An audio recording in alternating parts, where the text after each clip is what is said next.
Will Cathy and Billy face the consequences of their actions? How will Alex and Debbie's lives change now that the truth is out? Cathy's heart fell when she heard what the police captain said. Her whole body trembled a little. Deep down, she knew that Billy was guilty. $350,000 is a huge sum of money, she thought. If I have to pay it back, my life is ruined. Hearing Billy still loudly protesting his innocence, Cathy, who had recovered a little from the shock, also started shouting at the top of her lungs. "It's not us! You guys are mistaken!" The police captain shook her head in wonder. "Take them away," he ordered. The police officers escorted Cathy and Billy away.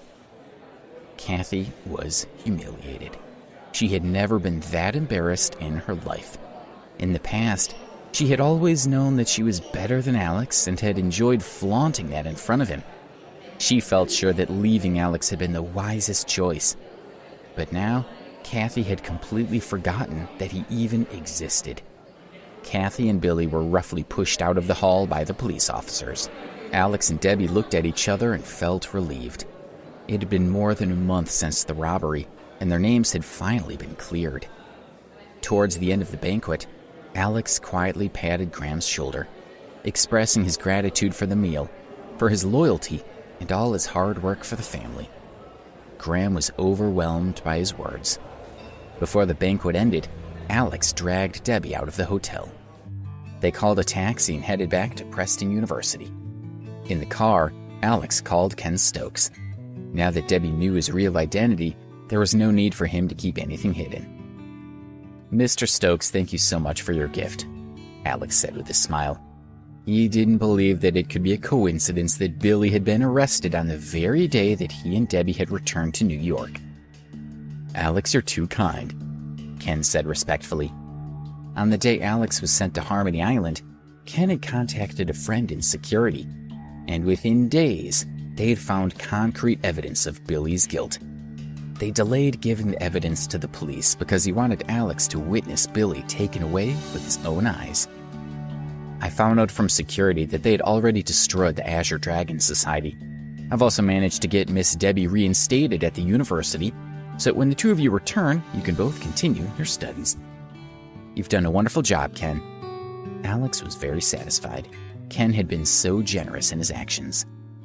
After getting out of the car at the south gate of the school, Debbie wanted to go and get some food at the street food market. Neither of them had eaten much at the banquet. The food market was just opposite the south gate, and it didn't take them long to get there. Indian and Thai food, Chinese pancakes, Mexican enchiladas, burgers, hot dogs, every imaginable type of food was available. Most of the vendors were from peasant families and were not well off.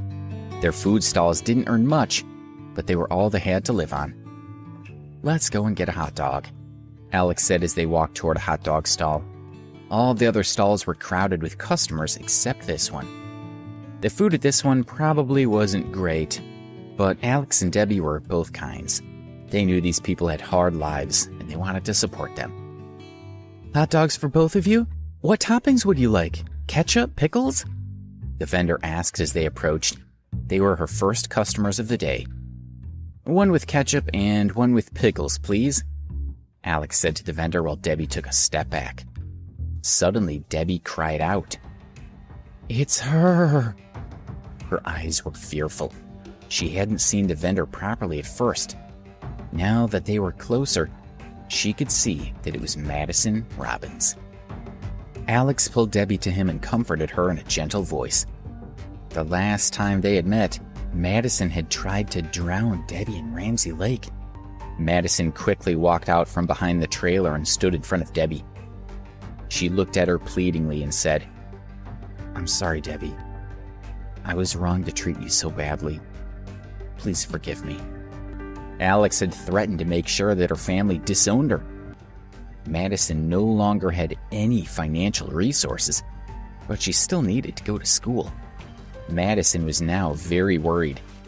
She knew Alex had the power to destroy her uncle's business. How could she live with herself if this happened? Alex hugged Debbie and whispered into her ear, "You can't get over it, can you? You're still really scared of her. All right, I know what to do. He took out his cell phone and was about to call Ken Stokes. After living on the island for a while, Alex had gradually regained his confidence and his wealth and had started to act like any other rich student. Madison's heart tightened. Alex is going to destroy me this time. Even if I beg for forgiveness, Alex won't let this go. Debbie suddenly grabbed Alex's hand and shook her head. No, it's over. Debbie felt that she had been punished enough. All right, Alex agreed and put away his phone. Thank you, you've been so kind. I will think of a way to repay you. Madison was so happy that she was crying as she bowed her head. She was genuinely grateful and had no plans to take revenge on Debbie and Alex. She wanted them to have the food for free, but Alex still paid her $5. Holding the money in her hand, Madison watched them leave. She was stunned. Tears flowed from her eyes. How had she been reduced to this? Alex and Debbie returned to the school where they attended a few classes. Afterwards, they bought some groceries and went to Debbie's villa. Meanwhile, Cathy and Billy were leaving the police station. Billy's father had agreed to bail him out, and the school had agreed to the bail terms. As long as Billy could return the money within a year, the school would not hold him accountable. You think you're so smart? Think of a way to earn that money. This is your problem, and you have to get yourself out of it. Billy's father drove away after speaking those harsh words to him. Dad! Dad! Billy covered his cheeks and yelled after his father. Cathy was so scared that she started crying. $350,000. How were they ever going to pay it back? Stop crying. Billy looked at Cathy in annoyance. Okay, I've stopped. But it's late, already past 10. Shall we find a hotel to stay in? Cathy said as she wiped her tears. I only have a few dollars right now, and you still want to stay in a hotel? Cathy had no money herself. She usually spent Billy's money.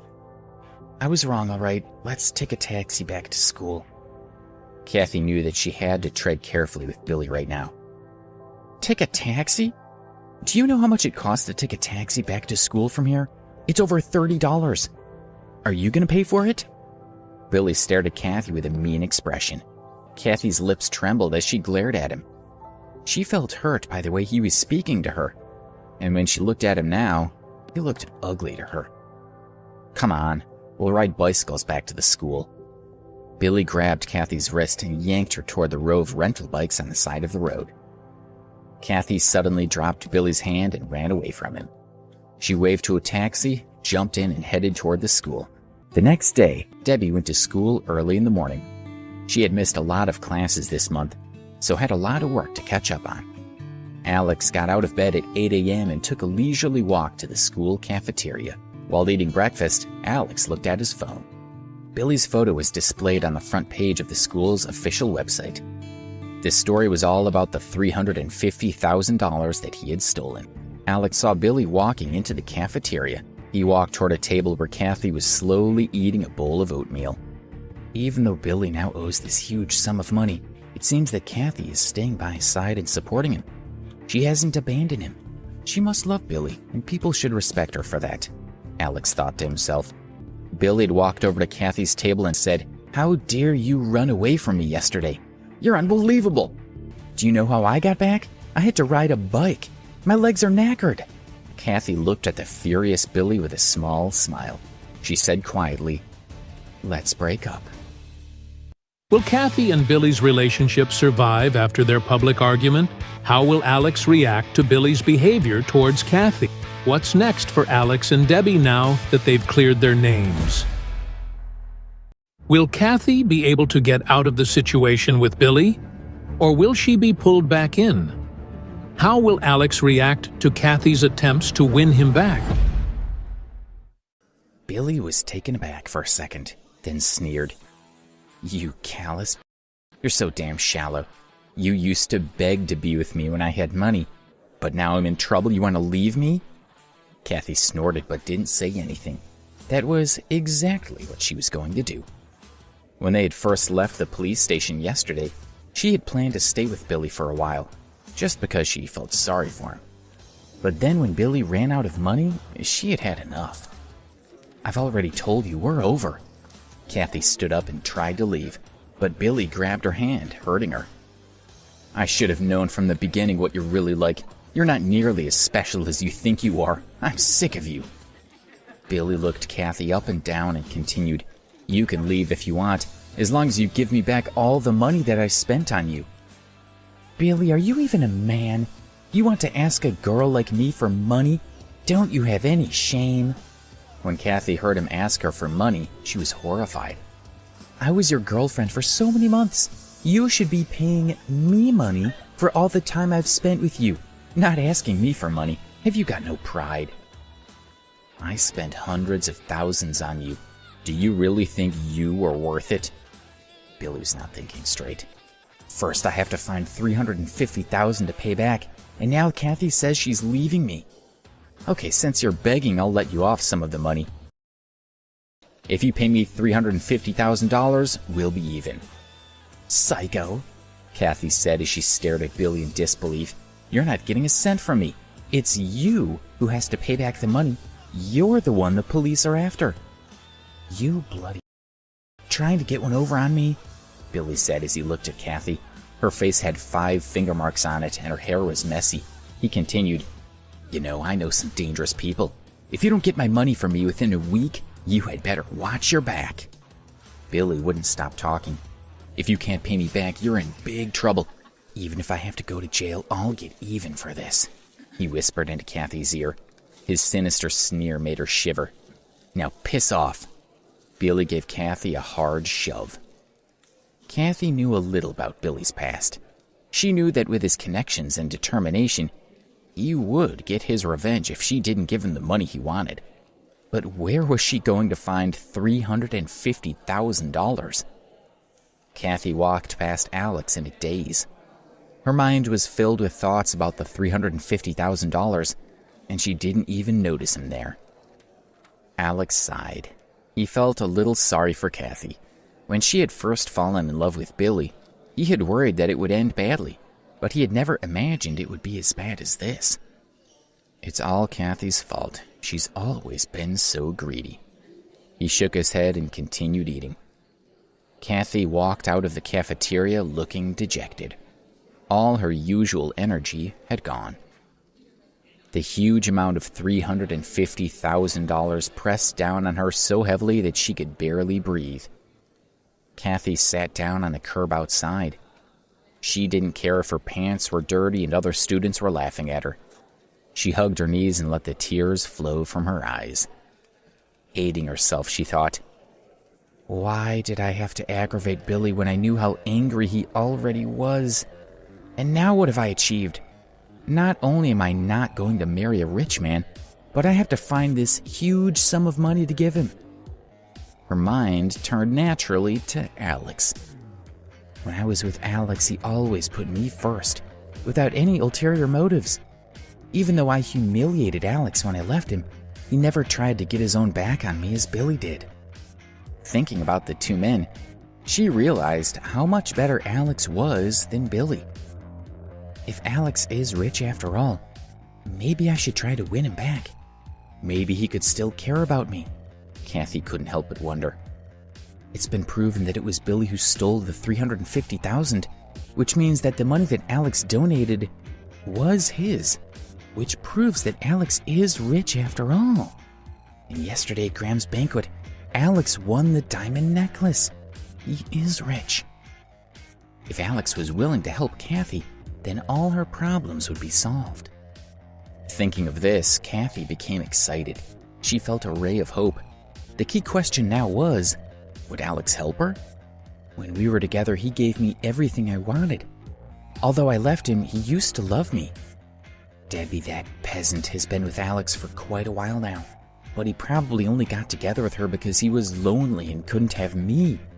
I outclass her in looks, clothes, and education. If I beckon him, I'm sure Alex will come. Cathy felt much better as she thought of this. She stood up from the curb and looked around to see a few boys watching her. "Hey, gorgeous, don't be sad. Billy is a... Let's go, we'll buy you a drink." The boys had seen her arguing with Billy in the cafeteria and tried to cheer her up. Don't think I don't know that you're only after one thing, Cathy sneered at them. The sadness from earlier was long gone. Why don't you piss off? She snorted coldly and walked toward her dorm. She needed peace to think of a plan to win Alex back. When he had finished eating, Alex went back to his dorm to catch up with Ben and the others. They were thrilled to see him and asked him about everything that had happened. Alex didn't tell them everything about Harmony Island, only that he had been keeping a low profile and decided to come back when he heard that the real thief had been arrested. He was worried that their friendships would change if he told them who he was. How would he know whether their feelings were genuine or if they were just after his money? Alex knew he would hate that, so he decided to keep his wealth a secret for now. Only after they'd had lunch together did his friends stop asking Alex questions and let him go. Alex noticed that Cathy didn't attend their afternoon class. He was really afraid that Billy might have done something to her. In the evening, Alex wanted to have dinner with Debbie, but she had to stay in the classroom to take supplementary lessons, so Alex left her to it. Just as he was thinking of going out for a meal, Cathy called him. Alex hesitated for a moment, but finally answered her call. Alex! Cathy pretended to be relieved that he'd answered her call, but deep down she was sure that he still had feelings for her. When you saw that it was me calling, you answered the phone so quickly, she thought. What's wrong? Alex asked in a friendly tone. He was afraid that she would do something stupid. Cathy cried softly. I'm fine. I just really want to meet with you. Is that okay? She said in a low and dejected tone. She was trying to get his sympathy. Alex hesitated. Can't I just want to see you? You used to be happy to see me at any time of the day or night. Have your feelings for me changed so much? Cathy asked with a sob. Alright, if you don't want to see me, then I have nothing else to say. I guess that the year we spent together meant nothing. She was disappointed, but she didn't end the call. Alright, I'll meet with you, Alex said lightly. Great. Meet me right now at the Angel Bar outside the school. She quickly ended the call before Alex could change his mind. Cathy was already in the Angel. She took out her small mirror and admired herself in it. A proud smile appeared on her face. She thought, Alex, I didn't think you would still care so much for me after so long. The moment I called you, you agreed to meet me. You have no pride left at all. However, I don't blame you. You're not blind after all. How could you not want to be with me again? It didn't cross her mind that if Alex was there, he probably would have told her that he only agreed to meet her to get her to stop calling him. As one of the few bars outside of Preston University, the Angel was popular with university students. It was always buzzing. Alex walked into the bar and saw Cathy waving at him from the dimly lit corner seat. Here, she cried out. Alex sat down opposite Cathy, who called the waiter over and said, I want a glass of champagne. Give him a single malt on the rocks. These two drinks came to almost $50, but Cathy thought, why not, since Alex will be paying? The drinks were served quickly. Cathy and Alex were sitting opposite each other at a small table. Cathy took a sip of her wine and quickly said to Alex, I broke up with Billy. Yesterday I found out that he was a thief, and I felt terrible for blaming you for the crime. He's a total thug. I can't be with a criminal, so yesterday when the police confirmed that it was Billy that stole the money, I broke up with him straight away. Didn't you break up this morning? Alex asked with an amused smile as he looked at her. Cathy became emotional. Alex, I couldn't stop thinking about everything last night when I was lying in bed. My mind was all over the place. I realized that I hate Billy. I asked myself what kind of person I want to be with, and I gradually understood the qualities that are important to me. I want someone with integrity, kindness, someone who loves me. I realized that it has nothing to do with whether he has money or not. I began to wonder if I've already met the man who's perfect for me, and I realized that I have. Do you know who my perfect partner is? Who? Alex replied hesitantly. There was a trace of tenderness in Cathy's eyes. She gradually slid her hand toward Alex. That person is you, she whispered. How will Alex respond to Cathy's confession? What will happen to Cathy now that she's tried to win Alex back? As Cathy's hand reached across the table, Alex quickly pulled his hand away. Cathy was slightly stunned. This was not at all what she had expected. She looked at Alex and saw him smiling at her. Cathy smiled awkwardly. He's smiling at me. He's pretending not to care that I left him for Billy. But I think he must be still hurting inside. I just need to convince him more. She stared into Alex's eyes and, with a sincere expression, she said, You might not believe me, but even when I was with Billy, I never stopped loving you. I always felt that we would end up together. Alex couldn't believe what he was hearing. You must be having a mental breakdown. Alex said, Then you're saying that you had no choice but to go to the hotel with him? Cathy's expression froze. It seemed like Alex was still upset about her and Billy. She tried to think quickly. I know you're still upset that I left you for Billy.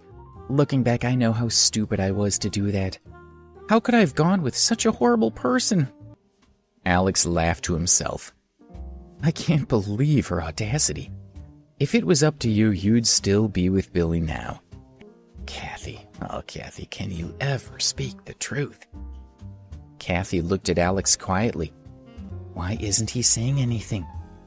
Maybe Alex feels he's not good enough for someone as beautiful as me. Maybe even though I've hinted to him that I'm willing to take him back, he still doesn't dare try anything. She was angry. I've tried everything I can think of to make it up to him, but he's still not forgiven me.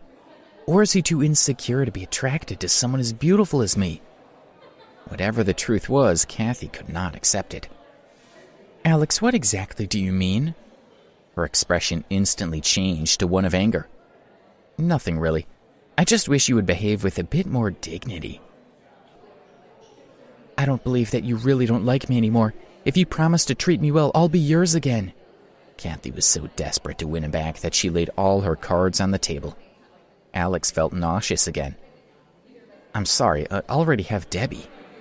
He had not changed his mind. You... Cathy gritted her teeth as she looked at Alex in frustration. She thought, this doesn't even seem to care about me. Her nose was sore, and tears were about to start streaming down her cheeks, but she refused to let him see them. I can't cry in front of him. Alex, how dare you look down on me? I don't really like you that much. Don't think you can just reject me and walk away. Do you think I'm desperate to be with you? Well, I'm not. I just want your money. You'll never be with me now. Cathy wanted to belittle Alex and walk away, but when she thought of his money, she forced herself to swallow her anger.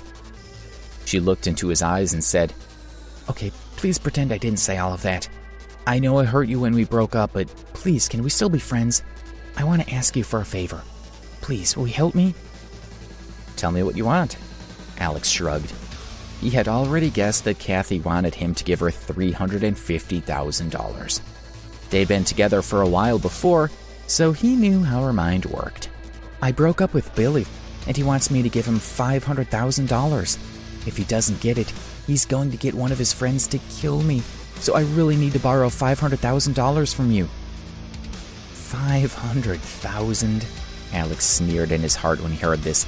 He thought, in the cafeteria, I heard Billy clearly demanding $350,000 from you, but now you're asking for $500,000 from me.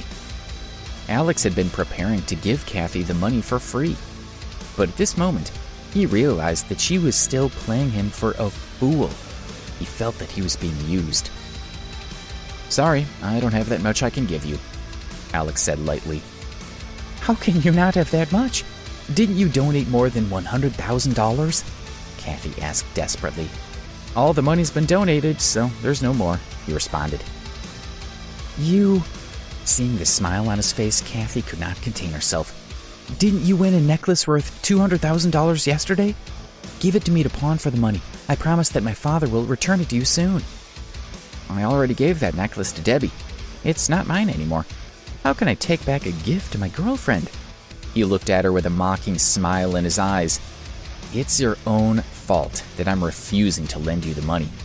Anyway, where is there a law that says I, Alex, must lend you money? Cathy was left speechless by his words. "All right, I wondered why you agreed to meet with me so readily. Now I realize that you didn't come to help me but to make fun of me, right?" She then picked up her bag and left without looking back. Alex watched Cathy leave. There was a hint of sadness in his eyes. He paid the bill and chatted a little while with the waiter, who told him that this bar, The Angel, was up for sale. Alex was surprised because the bar was very popular among the students and was a profitable business. In a low voice, the waiter explained to him, "Didn't you know the bar was previously protected by the Azure Dragon Society? Last month, the society was ruined, and the bar lost its protection. The owner is really scared that she could have a lot of trouble in the future. The boss is really beautiful and definitely needs the protection. Her only choice is to sell the bar." So that's the reason, Alex thought as he left the bar. "I like this bar. It's such a shame that they're closing because of the Azure Dragon Society," he thought. Then he had an idea. "Why don't I take it over? I'll buy it from the owner, and that'll be some compensation for her." With this thought in mind, Alex walked back to the door of the bar. Just then, a bright red stopped in front of the entrance. A tall and beautiful woman got out of the bar. The doorman immediately ran over to her with an ingratiating smile on his face. The woman threw her car keys at him and walked toward the bar with long strides. She was elegant and had an air of confidence about her. She looked like a model. Alex was taken aback by her beauty. The doorman of the bar greeted the elegant lady. "Lady Carter, welcome." She only nodded slightly in response. "Excuse me, please." The woman wanted to enter the bar, but Alex stood in front of her, blocking her way. Then Alex came to his senses and realized what he was doing. He quickly stepped aside and said, "I'm sorry." With a faint smile, the beautiful lady walked in. Alex watched her walk by and softly murmured to himself, "She's so beautiful." Her face was snow white and her eyes were sparkling, although cold. And Alex's first impression was that she was the most beautiful woman he had ever seen. Alex only came back down to earth after the beautiful lady had disappeared into the bar. He recalled her face in his mind and smiled. "Lady Carter? Is this the beautiful woman who owns the bar?" Alex asked to himself. He walked straight over to the doorman at the entrance. He was also watching the woman. Alex cleared his throat and asked him about her. Indeed, as he had expected, the beautiful lady was the owner of the bar. Her name was Vivian Carter. Alex went back inside. He wanted to talk to Vivian about the possibility of buying the bar. He wanted to make sure she didn't sell it to someone else before he had a chance to make an offer. He followed Vivian and ended up in the office area of the bar. "Is anyone here?" Alex called out as he walked into the office. There was no one there, only a conference table and a dozen chairs. He decided that Vivian couldn't have come this way, and he turned to leave. At that moment, he heard a woman's voice calling, "Come in." Alex looked over and saw that there was a door on the far wall of the office. The voice was coming from the other side of that door. "Is she calling me?" Alex looked around to check that there was no one else in the office, and then slowly walked toward the door.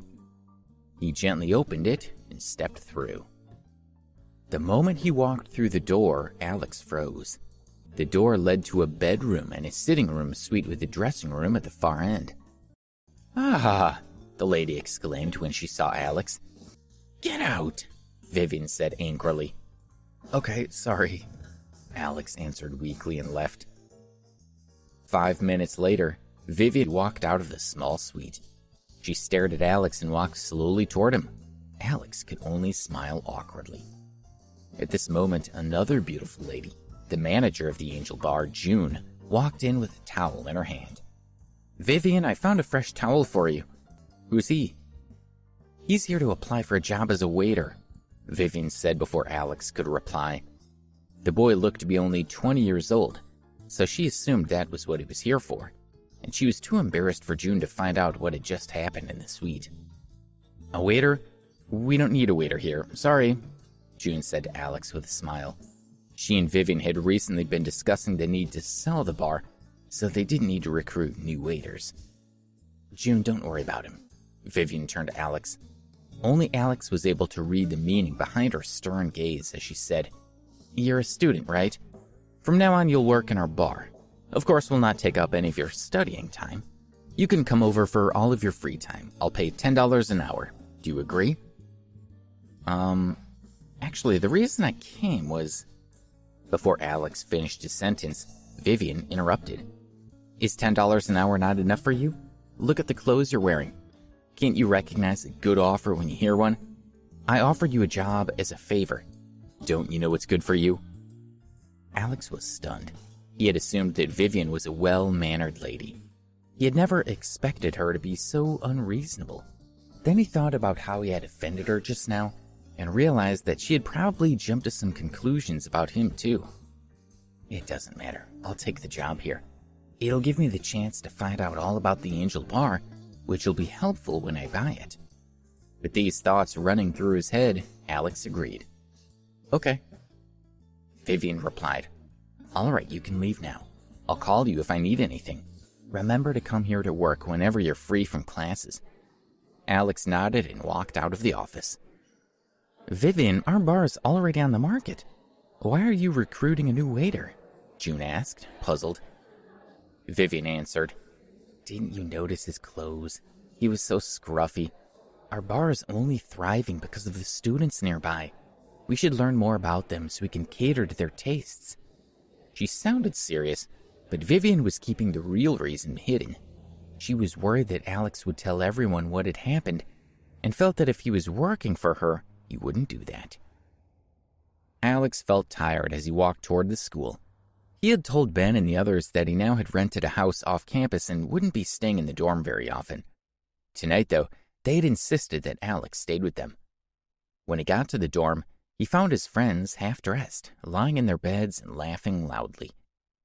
When they saw him enter the room, Ben said excitedly, "Alex, you have to see this. Cathy's also doing a live broadcast. We're dying of laughter watching it. If you don't believe me, ask Carl and Joe." Alex looked at Carl and Joe, who were also lying on their beds, and then looked at the screen and laughed. Alex washed up and then laid on the bed. He sent Debbie a goodnight message and opened the live broadcast channel. He asked for Ben and Cathy's live broadcast number and entered the live broadcast room. On the screen, Cathy was speaking passionately.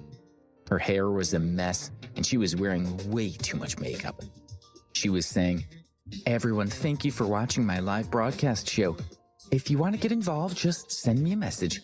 Let me know what you want, and I promise to fulfill your request. Come on, everyone, send in your bids." Carl said to Alex, "Alex, you won't believe what Cathy did just now. Someone said they wanted to watch Cathy shake her head side to side 50 times. Cathy immediately shook her head like a madwoman. After shaking her head, she was so dizzy she fell off her chair." Alex frowned slightly. Cathy is clearly hoping to use the live broadcast to earn $350,000 that she needs to pay Billy, he thought. He glanced at the screen. The comments appearing on the screen were all mocking and ridiculing Cathy. "Best-looking female broadcaster on the entire web," said another. Cathy ignored the barrage of insults. "All I need to do is make enough money to pay Billy. If I don't, he'll go crazy, and I don't know what his friends will do to me," she thought. She had looked his friends up on the internet and knew that they were capable of just about anything. The sicker, the better. She had already attracted more than 500 fans, but had only earned around $50. If it continued this slowly, she wouldn't be able to get the money she needed. "Hey, didn't Cathy dump you for Billy? Just wait, I'll punish her for you," Ben said to Alex and smiled. "Please don't do anything to her." Alex tried to stop him, but his friend was already engrossed with the live broadcast. "Don't worry," Ben replied casually. Soon his bid appeared on the screen. "Flying fish. Stand on the table and jump 3 times for $20. Alex glanced at Ben with annoyance. He was disappointed in his friend asking a girl to jump on the table. How dangerous is that, he thought. It's just not worth it. However, Cathy accepted the dare. She said to the screen, "Flying fish, I'll do as you request. Please don't forget to give me that reward later." Cathy put down her phone, stepped on a stool and climbed onto the table. She looked at the camera and said, "Flying fish, I'm going to jump." Once, twice, 3 times. Ah! The 3rd time she jumped up, Cathy stepped on the corner of the table, causing it to shake, and she lost her balance and fell. She cried out in fear as she fell heavily on the ground with a loud crash. Her 2 roommates quickly helped her up. Luckily, she wasn't hurt. Cathy sat hunched on her chair and said to the screen, "Flying fish, I've done what you told me to do. Now you can give me my reward." 20 appeared on the screen as Ben sent the money. Ben snickered and proudly said to Alex, "Bet you feel better now?" Alex suddenly felt angry. He frowned slightly and said to Ben, "Haven't you got anything better to do?" Ben's face stiffened. Thinking about it, he realized that he had overdone it. Alex glanced at Cathy on the screen.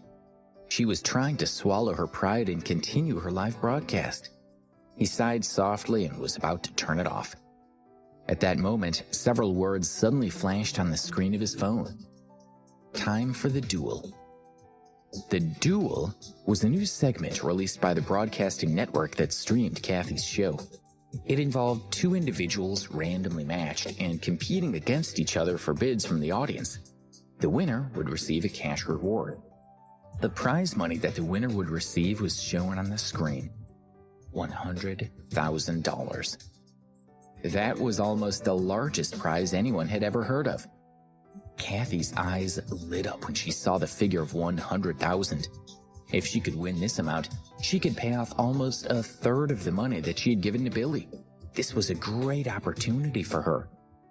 Then Cathy's opponent appeared. She was another beautiful student called Edith. She already had more than 20,000 people in her live broadcast room. Looking at Cathy, her competitor, she smiled.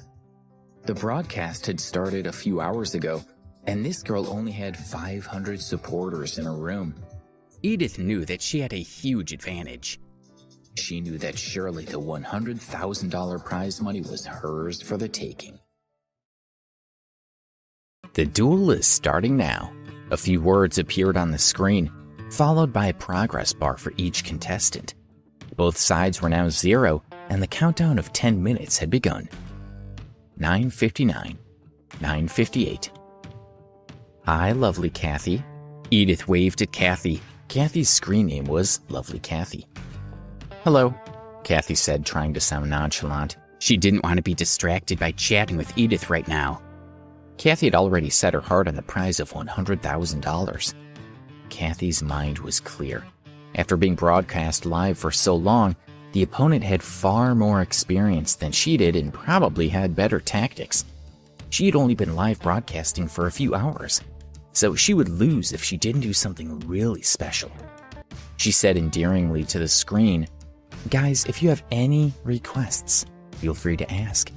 You guys in Edith's room, why don't you come over to mine?" In Edith's live broadcast room, some people started to criticize Cathy. Edith had been hosting her live broadcasting show for a long time. She knew exactly what people liked. Most people like a host who is magnanimous, pretty, polite, and kind, she thought. A host like this attracts the most support. A host like me, an aggressive host like Cathy, who tries to steal her opponent's fans the moment she opens her mouth, and even thinks she can make enough money from her live broadcast to earn a living, won't be popular at all. Sure enough, Edith's progress bar began to rise. However, some of the people in her live broadcast channel also went to Cathy's live channel to tell her what they thought of her. Cathy's eyes were fixed on the screen. Oriental Red. Take a bucket of water and pour it over your head, sending a banknote. This was equivalent to $100. Wolfman. Finish a bottle of cola in one go. Remember to shake it a few times, sending a magic book. Equivalent to $30. Cathy said, "All right, Oriental Red, I'll do it right now. Remember to give me the reward." Cathy took a bucket of water and walked in front of the camera. "Viewers, lovely Cathy's about to pour a bucket of water over her head. Enjoy the show and remember to send in a reward." Her 2 roommates lifted the bucket and poured cold water over her head. Cathy was soaked to the skin, and makeup ran down her face. A wave of messages streaked across the screen. On the progress bar, Cathy's side had already reached over 14,000, while Edith's side had only 500. Cathy was thrilled to see that her progress bar was so much higher than Edith's. However, even though Edith was losing, she didn't seem to care at all. Previously, she had been determined to win, but after seeing Cathy trying so hard, she seemed to be supporting her. Edith even sent in a message to show that she was paying attention to Cathy's account and supporting her. Lovely Cathy is too good. I've never seen such an incredible competitor before. I need to pay attention to her live streaming and learn from her. Cathy read the message and thought, don't think that I don't know that you're only pretending to be on my side. That 100,000 is mine, so don't even think about taking it away. Cathy continued with her show. Now the challenge I'm really worried about, she said on screen. Wolfman, I'm going to drink the cola in one go now, and don't worry, I'll remember to give it a shake. She took a 20 fluid ounce bottle of cola from her roommate, shook it vigorously as he requested, and opened it with a smile. She drank all the contents in one go. As the liquid rushed into her mouth, some went down her windpipe, causing her to cough and splutter. She swallowed the drink down bit by bit. Cathy had managed to drink the bottle of cola in one go, but she didn't let herself think about feeling humiliated at all. She only allowed herself to think about the money. As long as she could get the money, she was willing to do anything. After drinking the cola, Cathy continued to satisfy all the weird requests that other viewers had made. With only 2 minutes to go, Cathy seemed to be winning by a mile. Her total was already at 27,000, while Edith's was only at 2,000. This moment, Edith, who had been quietly watching Cathy's humiliating performance, murmured, "The competition is just about to begin." She turned to the screen and said, "Viewers, let me give everyone a song called Cold. Those who enjoy it, please remember to send me a gift to show your appreciation."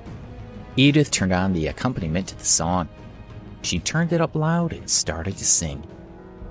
The night is getting cooler, flowers turn to frost on the ground. You are watching from a distance, all twilight is exhausted. Forget yourself without thinking. Edith knew people enjoyed her singing. She had used this trick before on her live broadcast. Cathy heard Edith singing and thought to herself, she must be getting desperate. She must have seen that I'm miles ahead of her. Does she think singing that sad song is going to help her? People want to watch a show that's lively and gives them something to laugh at. Cathy said on screen, "Viewers, all of you out there, there are only 2 more minutes before I win." Cathy held up a basin full of water. "I'll pour another basin of water over myself if you all send in more gifts." The basin of water was poured over by her friends. Edith wasn't affected in the slightest. She continued to sing leisurely as she slowly danced. The effect was intoxicating. "Stunning," said one message. "You're from another world," another agreed. Edith was still singing. The heart of the sea, he could no longer feel the pain, but it was all an illusion. At that moment, the voice singing in the men's parts changed. It sounded like it was being sung by a real man. Everyone in the live broadcast room was stunned. Edith, who continued singing, glanced at the screen of her phone. She was waiting for something. Cathy watched her and thought, "Okay, you're talented, but it's too late." She poured another bucket of water over herself. However, everyone noticed that the number of rewards being gifted to Edith was shooting up. Cathy watched helplessly as Edith's progress bar soared, catching up to hers and then overtaking it. Cathy was getting desperate. She said to the screen, "Viewers, we haven't got much time and we're losing. I swear you can have whatever you ask for now. Quickly, get bidding." Messages from Edith's fans started appearing on the screen of the live broadcast room. "You still think you can compete with us? Now you're so far behind? You think too much of yourself." A barrage of support messages for Edith appeared on the screen. Edith, who was still singing, noticed the messages on the screen and was thrilled. At first, she had held off, wanting to see how strong her opponent was. If the competition was too strong, then Edith had planned to let her fans keep their presents until the next competition, when she knew that she could win the duel. That way, her profits would be maximized. When she saw that Cathy was no match for her, she immediately sent a signal to her fans. Start sending in your gifts so we can win the $100,000 prize money. Glancing at Cathy, who was jumping and screaming, Edith laughed happily. She started singing even more enthusiastically. You can't beat me, Cathy. The prize is mine, she thought. The time was down to the last 30 seconds. By now, Edith's progress bar was 3 times Cathy's. Edith's supporters were sure that she would win and started to relax. A cool night for you across the sea. Turn into spring blossoms to protect me. Shallow years caressed your lover's sleeve. Pieces of crystal flow into the water. As Edith sang, she looked and saw that Cathy was close to tears. Cathy had been tormented almost beyond her endurance, and she looked like a complete mess. But she had received such a small reward in return. Edith had so easily turned the situation around with just a few words. Cathy felt her anger building as she listened to Edith's song. The seconds counted down. 10, 9, 8. Edith was continuing to sing beautifully and her fans were already celebrating. Cathy stood there looking like a... Her whole body was drenched and she shivered and clenched her fists tightly. 5, 4, 3. Cathy squeezed her eyes in pain as a line of tears rolled down her face. Then, in the last few seconds, some messages appeared on a live broadcast screen. Adam Childs gifted 10 space-time battleships and 5,000 Tiger Teeth coins. This was equivalent to $2,500. A row of space-time battleship gifts appeared on the screen. Cathy's progress bar had almost caught up with Edith's. An admirer gifted you 10 warship space-time battleships. The viewer made his move again. After giving another 10 gifts, Cathy's progress bar had overtaken Edith's. 1, 0. The duel time was over. Before anyone could react, the timer ran out, and the winner was Cathy. Edith abruptly stopped singing. Her vision was blurred as she checked her progress bar. It had far surpassed Cathy's only 3 seconds ago. So how could her lead have disappeared so quickly? What's wrong? Is there a problem with the system? She moved closer to the camera and looked at it in disbelief. My $100,000, she thought. She had been lying when she said she didn't care. She checked the screen again. Right at the end, someone had given money to Cathy, causing her to win. Just 3 seconds earlier, Edith had been winning and the $100,000 would have been hers. She had asked her fans to hold back for a while so that she could win a larger amount of money right at the end. And now she had lost. What are you trying to do, Adam? She asked. You think you're amazing just because you have a few dollars? You should have stepped in earlier. Edith continued to scold him, but her live stream had disappeared. Cathy still hadn't recovered from the shock when her roommates came over. She pointed at the screen and mumbled, I won. The $100,000 is mine. When her roommates saw the screen, they realized it was true. Edith greeted the live broadcast camera.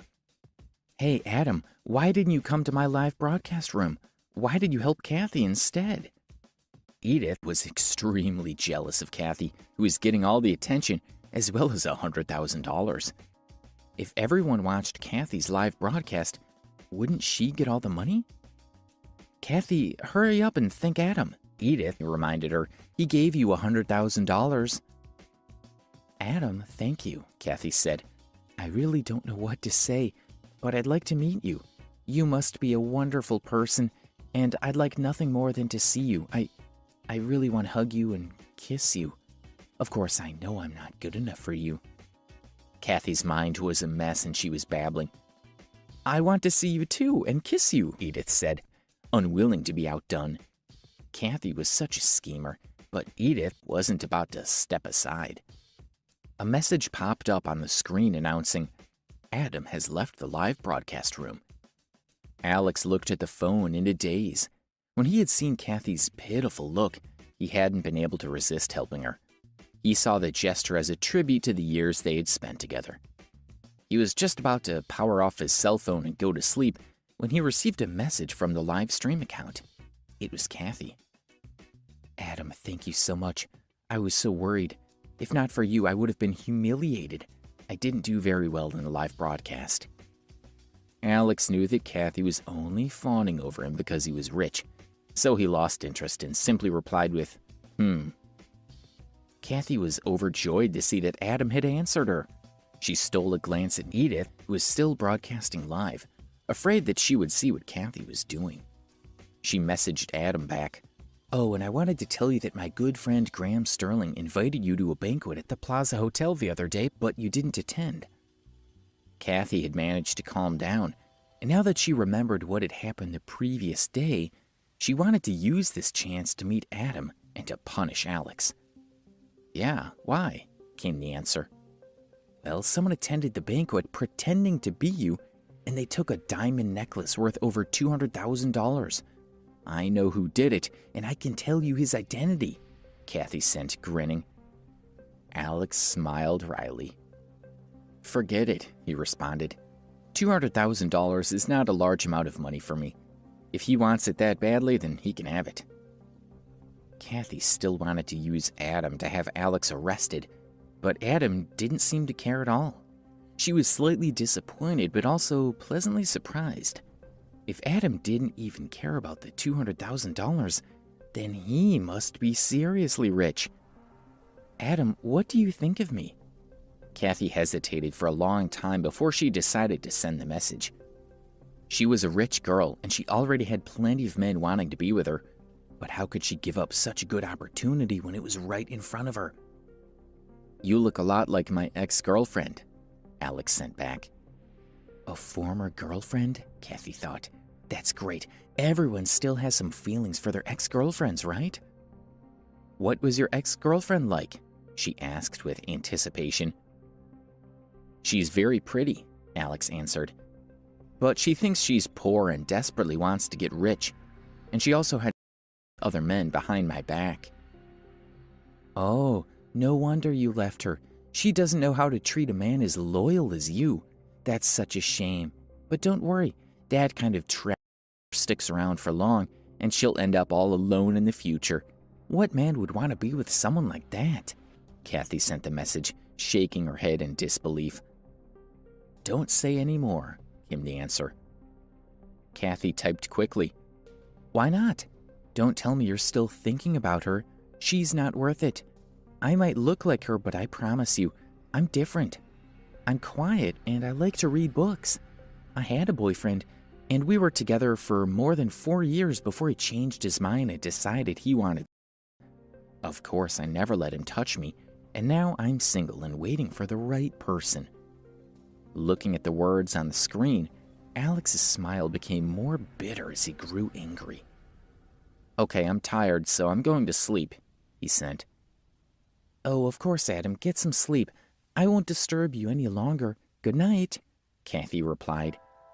Alex threw his phone aside, curled into a ball, and closed his eyes.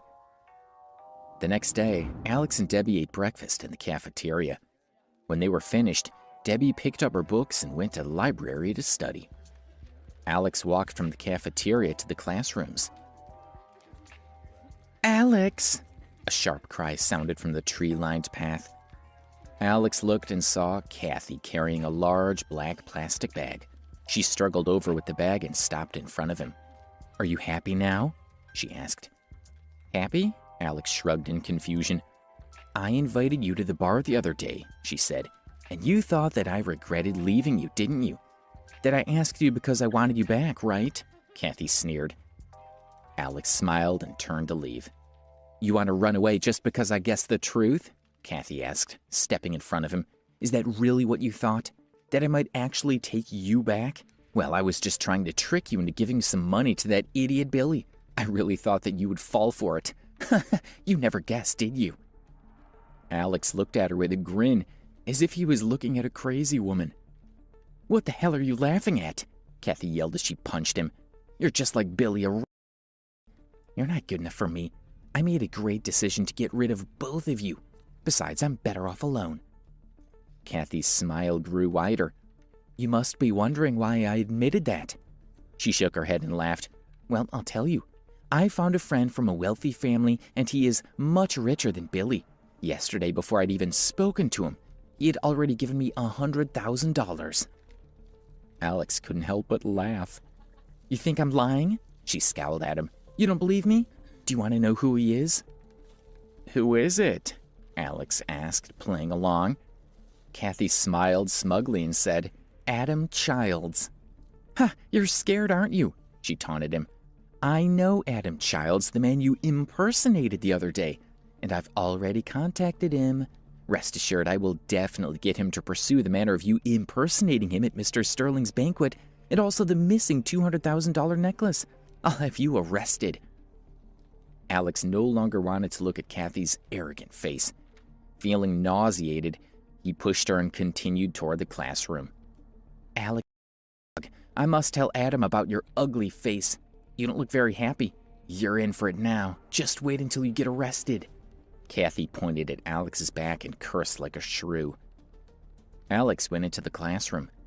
Thankfully, Cathy didn't take this class. He was so annoyed that he didn't want to be with her either. He held his head and let his thoughts run wild. Before he knew it, the class had ended. He followed the stream of people leaving the building. His phone rang and he saw that it was the manager of the Autumn Beauty Boutique, Russell. Sir, can you come in?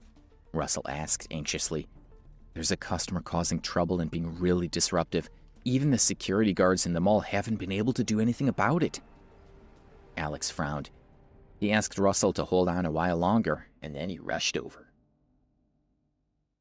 Inside the boutique, a young woman was arguing intensely with Russell and several other staff members. A group of customers and the mall's security guards had gathered around to watch. I bought these clothes here, so why won't you take them back? The woman asked aggressively as she held up the clothes. Miss, you bought those clothes over a month ago. How can we take them back now? Russell didn't know how many times he had repeated this, but she refused to back down. I only wore some of those clothes once or twice, she said sharply, and some of the others I never wore at all. So why can't you just give me a refund instead of trying to bully me? I'm sorry, Russell said, but if we took them back, we wouldn't be able to sell them in our stores. We can't give you a refund. There's no way we can do it. What kind of attitude is that? She demanded. If there is a problem, then you need to fix it. You can't just avoid it and refuse to take responsibility. I'm not just going to go away quietly. Russell hadn't given her a refund, and she was really unhappy. If you don't refund the money right now, then I'm not leaving, she announced. Boutique like this can't simply ignore the rights of their customers. My time isn't worth much, but if you have to close for a day, you'll lose tens of thousands of dollars, won't you? The woman's behavior was beginning to annoy the crowd, and they started accusing her of being rude and unreasonable. Call the police, someone suggested. Why bother arguing with someone like that? Miss, please leave now, or I'll call the police. Russell took out his phone and gave the young woman a serious look. Getting even angrier when Russell threatened to call the police, she pulled out a piece of clothing out of the bag, took a lighter, and set fire to the clothes, tossing them out of the door. When everyone saw this, they rushed to stamp on the clothes to put out the flames. What's wrong with you? Russell demanded angrily. There are a lot of people here, he said, and someone could have been hurt. Having had enough, he called 911. The young woman didn't seem to be at all concerned. The police station was nearby, so an officer arrived quickly and started to question the woman about burning the clothes. I bought these clothes so they belong to me, and I'm burning them a yard away from their door, the woman said confidently. Is there a problem? Can I not burn my own clothes?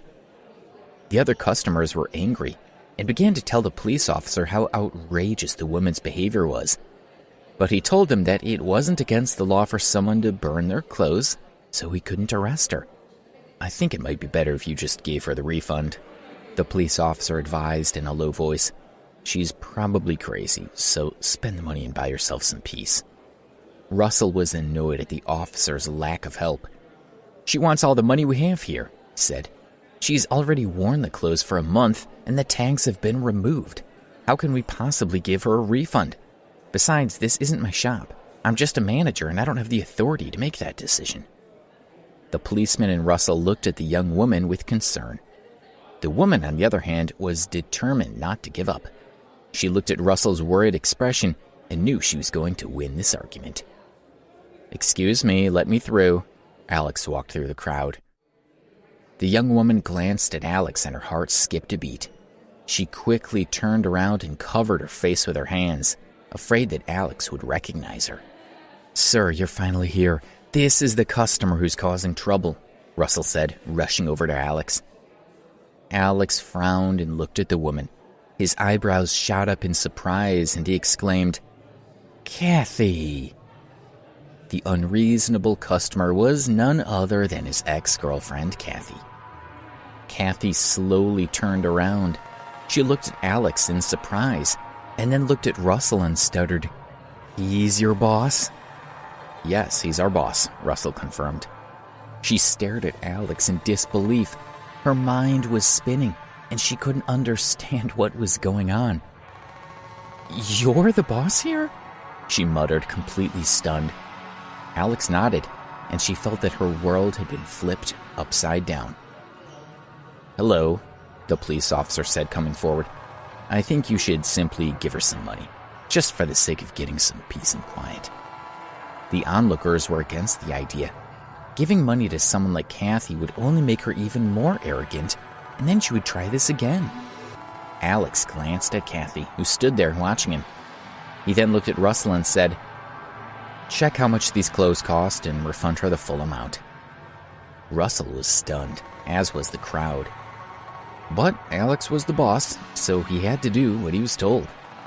"Okay, I'll do it now." He picked up Cathy's plastic bag, walked to the counter, and started checking prices. When he had finished, he walked over to Alex with a stack of money in his hand.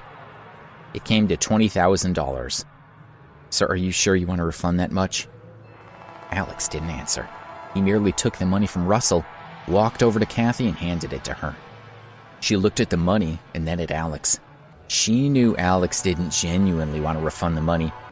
She grabbed the money and threw it at Alex's face. "You're just trying to humiliate me, aren't you? Well, I'm not going to let you." Cathy seemed to have gone mad. The money lay scattered all over the floor. Russell wanted to argue, but Alex held up a hand and stopped him. She stared at Alex with pure hatred. "Stop pretending to be a good person," Cathy said. "You aren't. I don't need someone like you to pity me." With that, she pushed her way through the crowd and ran off. The police officer left and the onlookers gradually dispersed. "Sir, you're too generous. You shouldn't be so forgiving towards someone like that," Russell said. "She's my ex-girlfriend," Alex said lightly. "Oh." Russell was stunned, now understanding what Alex was trying to do. "I'm sorry, boss, I overstepped." "That's okay. I have nothing to do with her now," Alex said, smiling. "And I have a new girlfriend, the one I brought last time I came in. Well, I'm going back to school now, so you can just call me if you need anything." Alex walked out of the boutique and returned to the university to meet Debbie for lunch. Meanwhile, Cathy returned to school in a taxi. When she thought of those $20,000, she began to regret her actions and wished she had taken them. But she knew that, even if she was given a chance to do it all again, she would still throw the money at Alex's face. She could swallow her pride for money, but not in front of him. She wouldn't let him win. She walked silently along the tree-lined road. Her mind was filled with questions about Alex. She hadn't expected him to be the boss of the boutique. Why didn't I know that before? She wondered. Where did this shop come from? Out of thin air? But one thing was undeniable. Alex was now a rich man. Cathy was extremely upset. If she had known he was rich, then obviously she wouldn't have been stupid enough to break up with him. If they had not broken up, then Cathy would also be the boss of the boutique. When she thought about the missed opportunity, she felt sick to her stomach. Looking around, she realized that she had reached the small square in front of the library. "Hey, look at this," a girl said. "One of the seniors is having a photographic exhibition. He took photos of various touching moments he saw on campus during his 4 years of study. She pulled Cathy over to the wall of photos. Cathy walked forward and then ground to a halt with her eyes fixed on one of the photos, her lips trembling slightly. In the photo, a boy and a girl were walking side by side. The boy's clothes were old, and there was even a hole in one knee of his pants. Although the girl's clothes weren't very expensive, they were in much better condition than the boy's.